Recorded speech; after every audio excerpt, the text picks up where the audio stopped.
You are listening to another episode of the Coaster101 podcast. I'm Andrew Stillwell, and this week's episode, it's a little different. I mean, we've done these types of shows in the past where we don't really have a guest. We've got an on-site interview, but we're going to focus this week on what I'm going to call a fairly polarizing coaster, especially for coaster enthusiasts in the Carolinas where I'm located, and that's Hurler at Carowinds. Hurler originally opened in 1994 and is celebrating its 30th birthday this upcoming season. And right now, it's undergoing a little bit of a facelift. But first, before we kind of get into that, I'm just going to give you a little bit of background about what is now Carowinds' signature wooden roller coaster. After Paramount acquired Carowinds in 1992, the park's first major new themed area was the 1994 edition of Wayne's World, which obviously was themed after the SNL sketch turned movie turned sequel that featured Mike Myers and Dana Carvey. The area featured attractions like the Scream Weaver, which is still there today, and Stan Mikita's Diner, which is now the Jukebox Diner.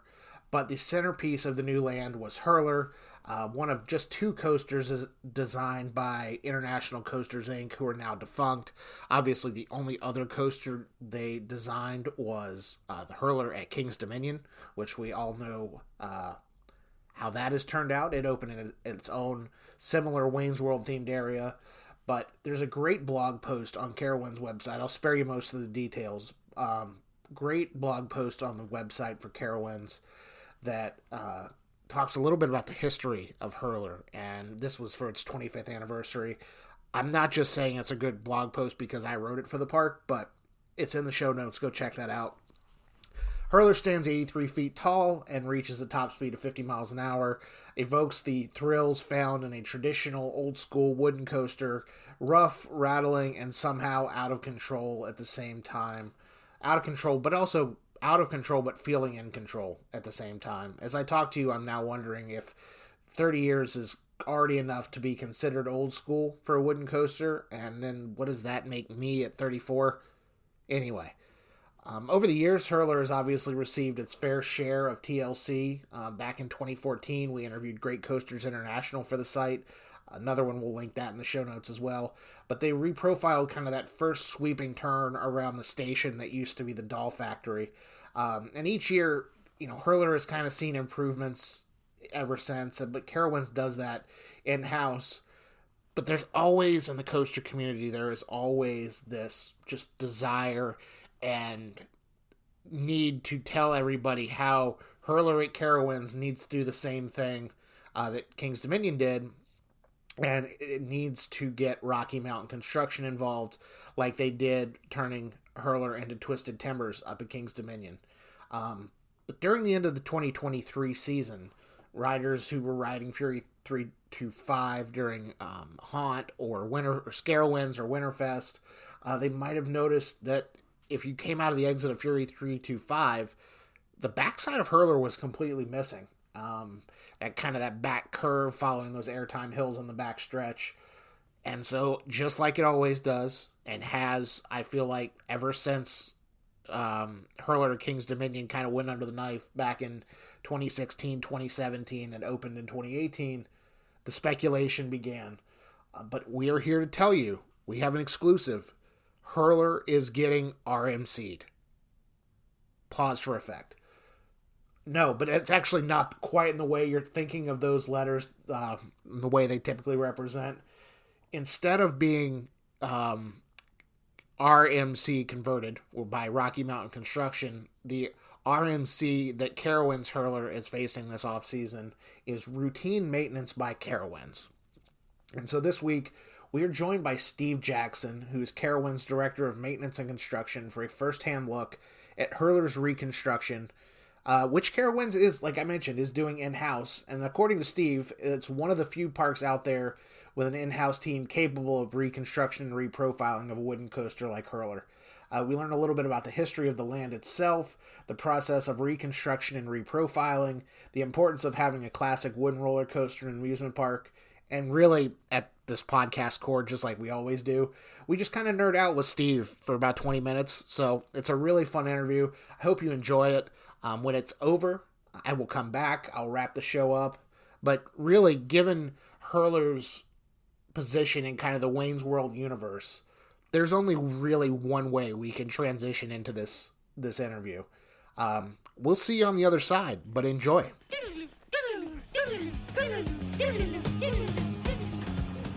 So we're out here at Hurler right now. I'm here with Steve Jackson, who is the Director of Maintenance and Construction at Carowinds.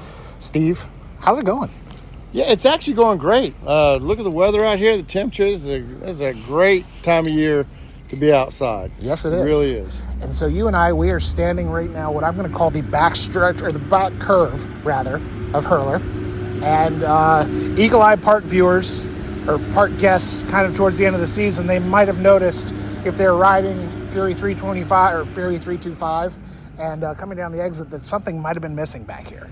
Yeah, it's kind of a little freaky actually to see where the roller coaster ends and then picks up again and there's nothing in the middle. Yeah, it's down. It was down to the foundations out here. Yeah, so we are right now, just to give you a little bit of backstretch, if you're familiar with Hurler, there's kind of a bunny hill backstretch series of camelback hills, and I'm looking at the final hill before it kind of goes into that curvature. And yeah, it looks like something out of a Looney Tunes cartoon. You're going to go right off the edge. There you go. It's right around the maze building. I love it. So I want to talk to you guys. I know you're doing something.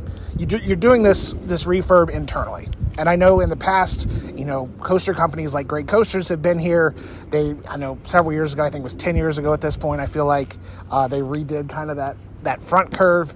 There's portions over time that have been kind of, each off-season a little bit gets rebuilt. Can you talk about the process of how a wooden coaster kind of gets, I'm going to say, rebuilt year after year? I mean, it's not all new track, but there is some new bits and pieces every year, I feel right. like. Well, and there's work that's done on a wooden coaster every year. Yes. Even every week, because there's constant inspections that go on. Uh-huh. And you're looking at bolts, you're looking at nuts, you're looking at the wood itself. And it's a wooden structure, so it's exposed to all the outdoor elements: the sun, the wind, the rain, all that, and it does deteriorate after a while, and you have to replace the wood on it, uh-huh. And the fasteners, and it will swell and it'll contract depending on how much water and sunlight and what the temperature is outside. So it's a living, breathing entity.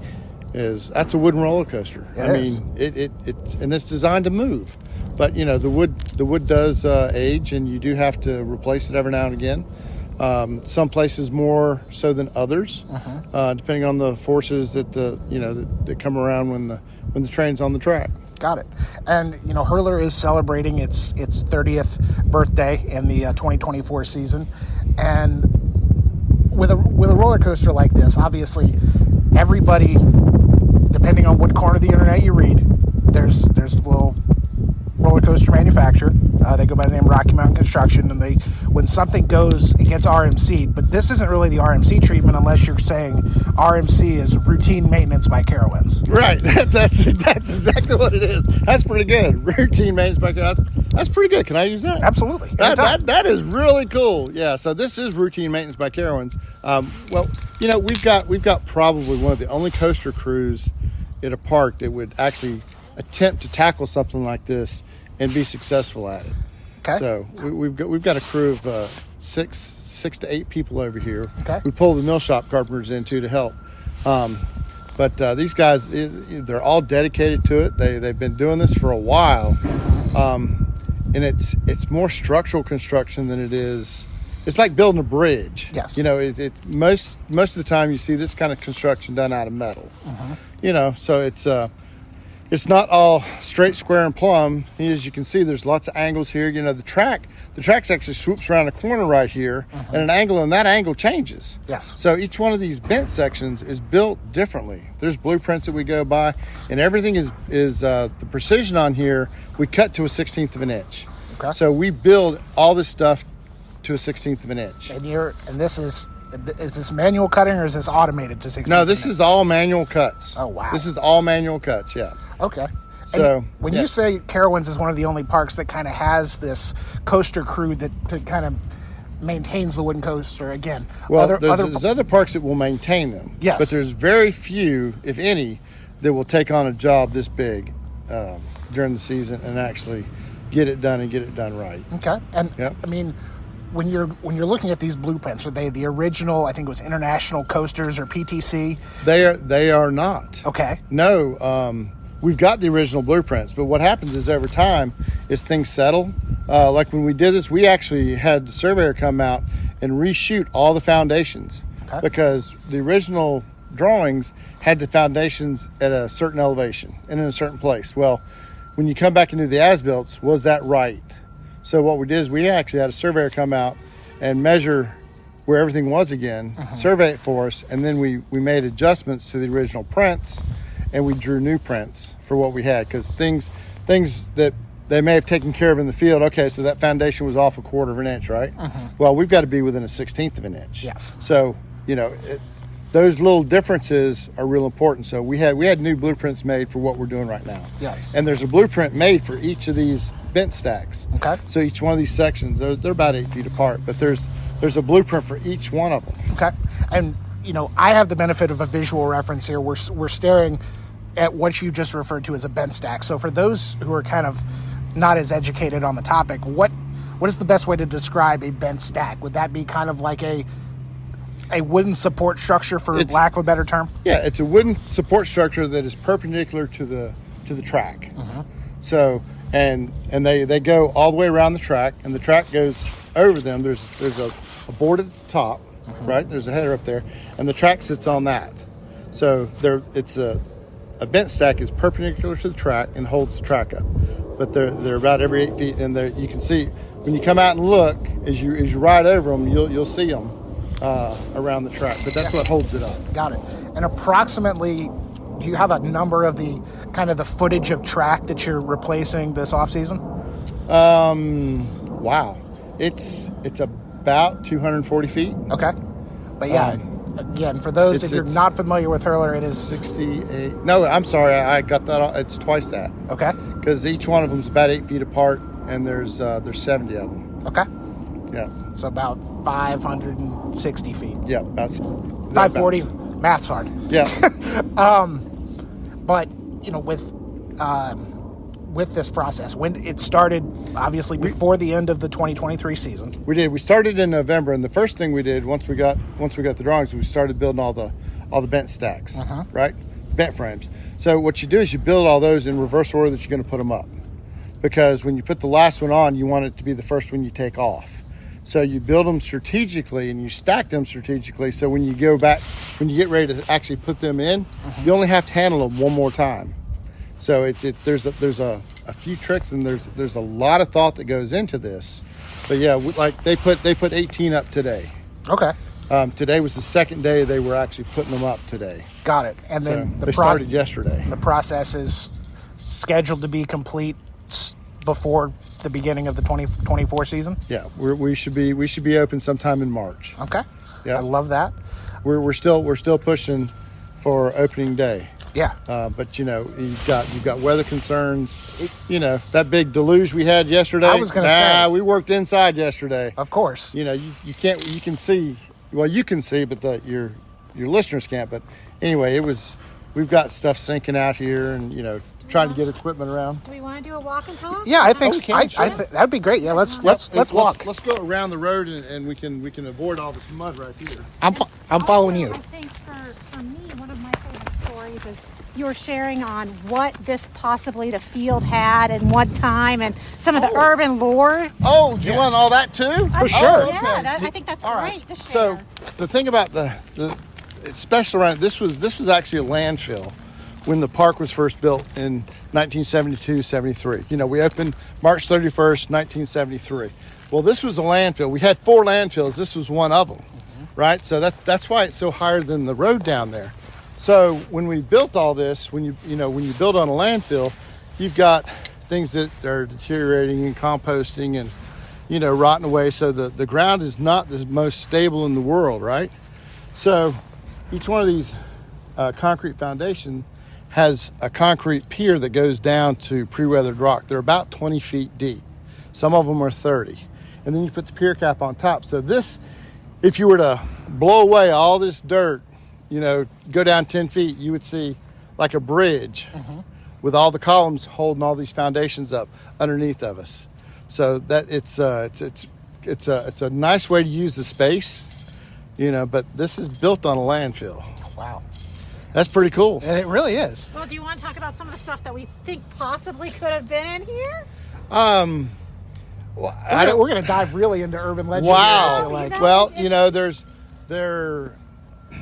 there's a train car buried somewhere in here. There's some old military vehicles in here. We pulled up all when they were drilling. You never knew what was going to come up. I mean, there was stuff from the old carousel that came up. There was some fabric and a lot of some of the stuff I'm not going to tell you that came up because I don't want to share some of it. But it was there was an old pair of overalls that came up and they even discovered a boot. So, but there's no bodies in here. But it's like, where did those clothes come from? Not that you found. No, it's like, oh my goodness, what is all this stuff? That is wild, absolutely wild. So how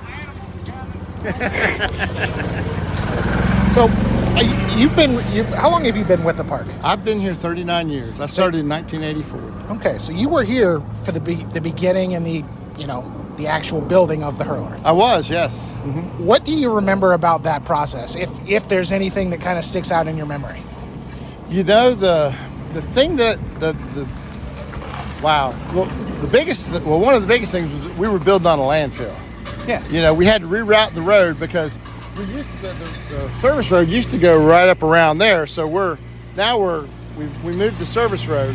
We've got since we're built on a landfill, there's actually wells out here that we monitor for methane gas. Okay.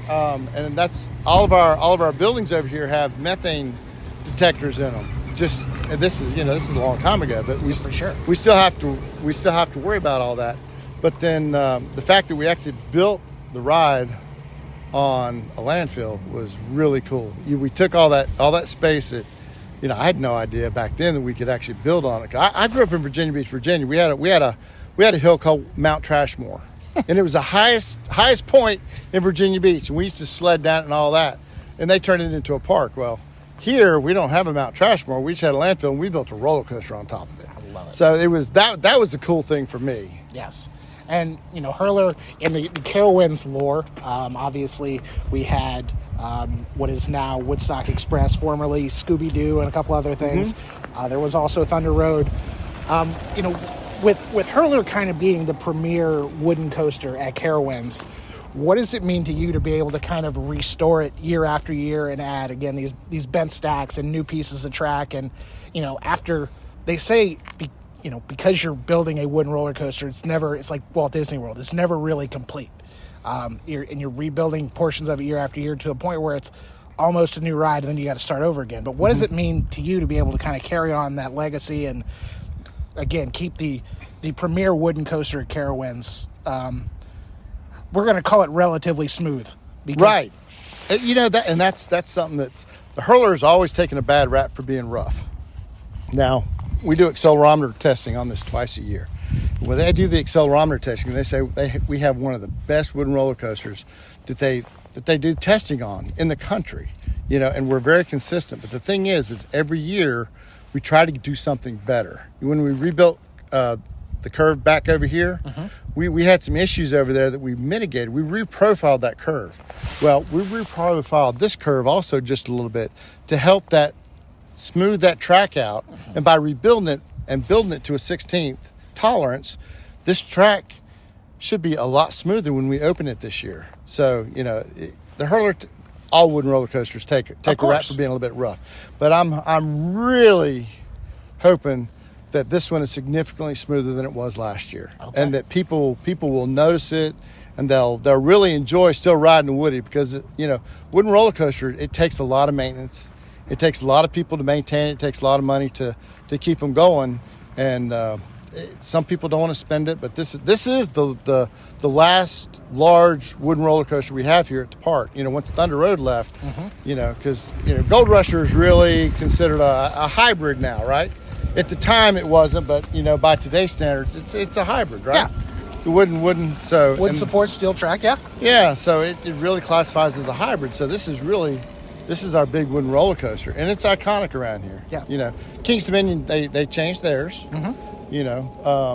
And I really wanted to try to keep, and I fought to keep this one, and I continue to fight to keep it because I think every park needs a good wooden roller coaster. I completely agree with you, and I think the modern amusement park without a big wooden coaster, it's kind of it's not really an amusement park to me at that point. They're missing something. They are missing something. And you mentioned kind of reprofiling this big kind of wide sweeping turn. What is the process, and kind of what can you tell us about without getting really too deep into the minutia here, the angles and the reprofiling, what is the process in kind of reprofiling a track? So, all right, so you come off the straight sections, right? And then you want to gently turn into the curves and the corners, right? And that if you make that transition too fast, that's when you start throwing people around.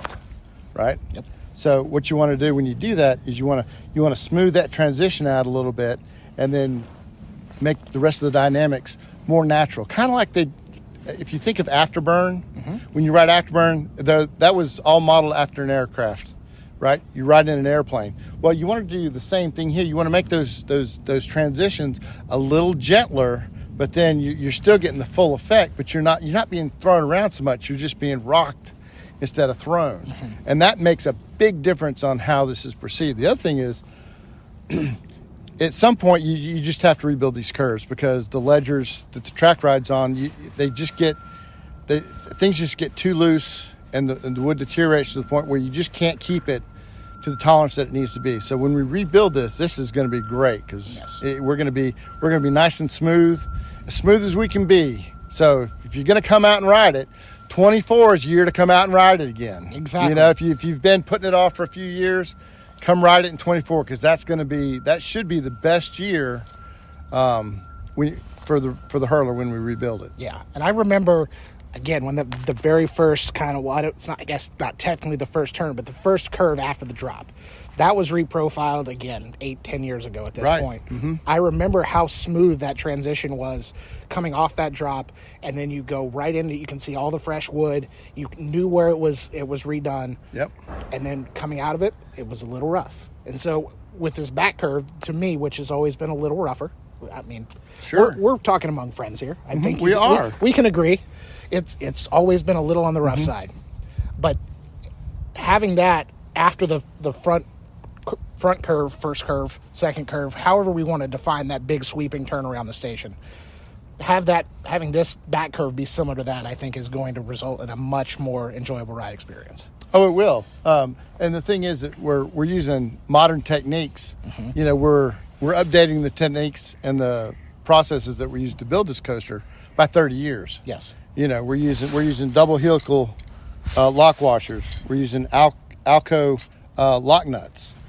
So between those two systems right there, you don't have all the loose nuts like you had, and you've got an easy indicator that you need to tighten something up once that wood shrinks or swells, because that lock washer right there will open up a little bit, and it's an easy visual indicator that, hey, I need to put a wrench on this and tighten that up again. I love it. So it makes the maintenance a lot easier and faster, so things get fixed more timely. And then with the new techniques, it's double bolted instead of nailed. So it's got double bolts in it. So, the nails will pull out and things will get loose. When you bolt things together, they stay together a whole lot better, and you maintain those tolerances. Yes. So. And I want to talk just a little bit before we wrap up. The track itself. I know a wooden roller coaster is built layers on layers of track. How many layers, once this new curve, how many layers will the track be sitting on top of? It's 9 layers. 9 layers. It's 9 layers. Yep. And the wood that is, the type of wood, is it a specific kind of wood that you guys are using to kind of rebuild this? Yeah, it's Southern Yellow Pine, grade 1.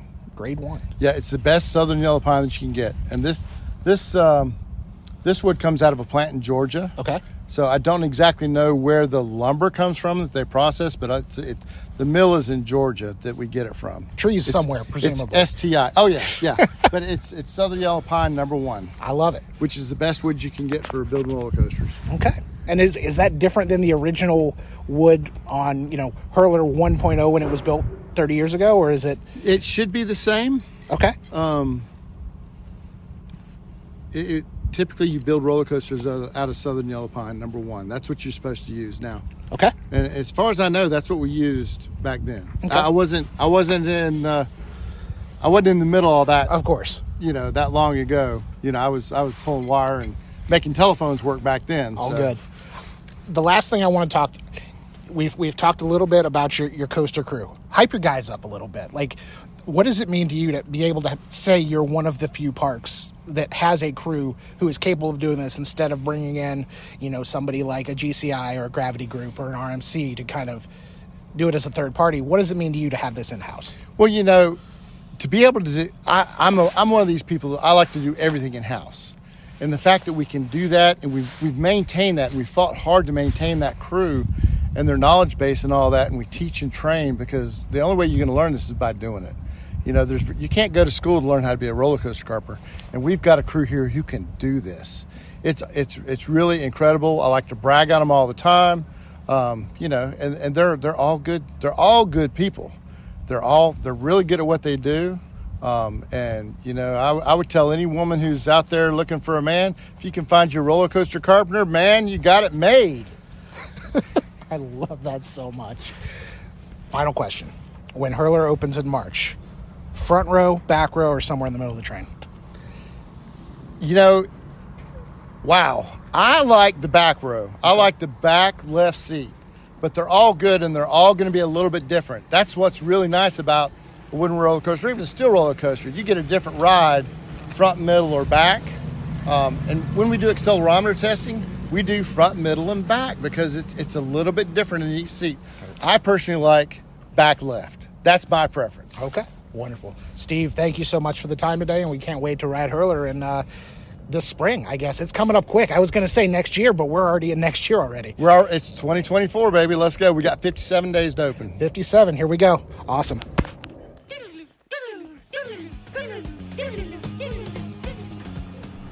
And we're back.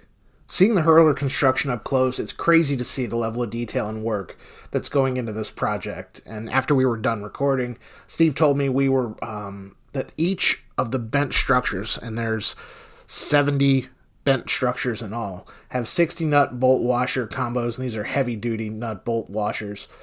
There's about 10,000 pounds of steel in total, just in the nuts, bolts, and washers.